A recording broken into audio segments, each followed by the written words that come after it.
இன்றைக்கி ஒரு டிஃப்ரெண்ட்டான கேக் தீம் தான் பார்க்க போகிறோம். ஸோ இது வந்து பார்த்திங்கன்னா ஃபயர் ஷீட் கேக் தீம் தான். கஸ்டமர் வந்து எனக்கு ஒரு யூனிக் பீஸ் ஆஃப் கேக் தான் வேணும்னு சொல்லி கேட்டிருந்தாங்க. நானும் வந்து ஒரு சில வீடியோஸ்லாம் அனுப்பி இதெல்லாம் ஓகேவான்னு கேட்டிருந்தேன்.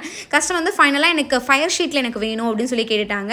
அண்ட் ஆல்சோ கஸ்டமரை அனுப்புனது வந்து எனக்கு ஃபோட்டோ ரிவீல் ஆகணும் அப்படின்னு சொல்லி கேட்டிருந்தாங்க.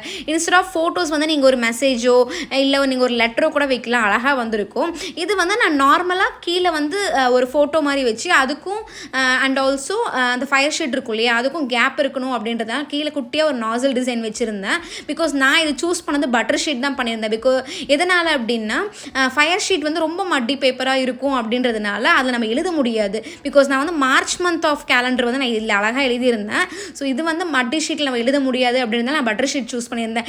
இதோட எப்படி சொல்கிற கட்டிங் வீடியோ நானுமே ரொம்ப எக்ஸைட்மெண்ட்டாக வெயிட் பண்ணிட்டு இருக்கேன். ஸோ உங்களுக்கும் இந்த மாதிரி வந்து யூனிக் தீம்ஸ் வந்து வேணும் அப்படின்னு நினச்சிங்கன்னா ஸ்க்ரீனில் தெரியும், எனக்கு தாராளமாக காண்டாக்ட் பண்ணுங்கள். அடுத்த வீடியோவில் நான் உங்களுக்கு வீடியோ அப்லோட் பண்ணுறேன். தேங்க்யூ.